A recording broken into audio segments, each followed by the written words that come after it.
সেনাবাহিনীর হাতে ম্যাজিস্ট্রেসি ক্ষমতা দেওয়া হয়েছে। সাধারণত দেশে জরুরি অবস্থার পরিস্থিতি ছাড়া সেনাবাহিনীর হাতে এই ক্ষমতা দেওয়া হয় না। বাংলাদেশ সেনাবাহিনীকে ৬০ দিনের নির্বাহী ম্যাজিস্ট্রেটের ক্ষমতা দিয়ে মঙ্গলবার যে প্রজ্ঞাপন জারি করা হয়েছে, তাতে বাংলাদেশের ফৌজদারি কার্যবিধির ১৬টি ধারায় সেনা কর্মকর্তারা তাদের ম্যাজিস্ট্রেসি ক্ষমতা প্রয়োগ করতে পারবে। প্রজ্ঞাপন অনুযায়ী ফৌজদারি কার্যবিধির ১৮৯৮, ৬৪, ৬৫, ৮৩, ৮৪, ৯৫, ২, ১০০, ১০৫, ১০৭, ১০৯, ১১০, ১২৬, ১২৭, ১২৮, ১৩০, ১৩৩ এবং ১৪২ ধারা অনুযায়ী সেনাবাহিনীকে এই ক্ষমতা দেওয়া হয়েছে। ফৌজদারি কার্যবিধির এসব ধারা অনুযায়ী নির্বাহী ম্যাজিস্ট্রেটের দায়িত্ব পাওয়ায় এখন থেকে সেনা কর্মকর্তাদের সামনে কোনো অপরাধ হলে অপরাধীদের সরাসরি গ্রেপ্তার করতে পারবেন, দিতে পারবেন জামিনও।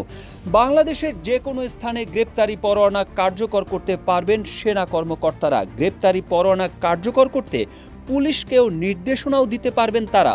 বেআইনিভাবে আটক ব্যক্তিকে উদ্ধারের জন্য তল্লাশিও করতে পারবেন। কেউ না বুঝলেও আমরা আপনার প্রয়োজন বুঝি, আর তাই তো অত্যাধুনিক ফিচার সম্বলিত বিভিন্ন সাইজ আর কালারের ২৫০টিরও বেশি ডিজাইন অপশন নিয়ে ওয়ালটন স্মার্ট ফ্রিজ বোঝে আপনার প্রয়োজন। নতুন অন্তর্বর্তী সরকার দায়িত্ব নেওয়ার পর থেকেই বিভিন্ন দাবিতে রাস্তা আটকে মিছিল সমাবেশ করতে দেখা যায় সরকারি বেসরকারি অনেক প্রতিষ্ঠানের কর্মীদের।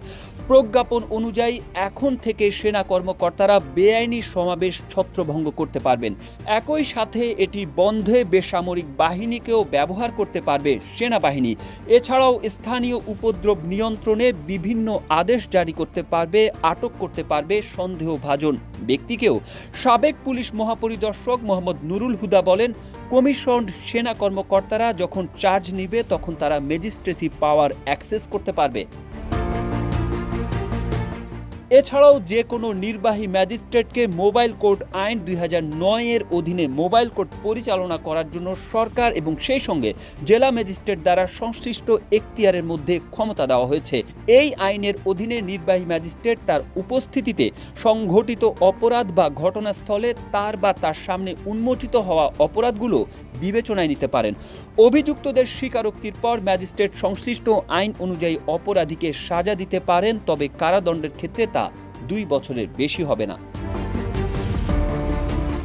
বাংলাদেশের সব জাতীয় সংসদ নির্বাচনে সেনাবাহিনী মোতায়েন করার সময় বিভিন্ন রাজনৈতিক দলের পক্ষ থেকে সেনাবাহিনীকে বিচারিক ক্ষমতা বা ম্যাজিস্ট্রেসি পাওয়ার দেওয়ার দাবি ওঠে। তবে নির্বাচনের মাঠে কখনোই সেনাবাহিনীকে সেই ক্ষমতা দেওয়া হয়নি।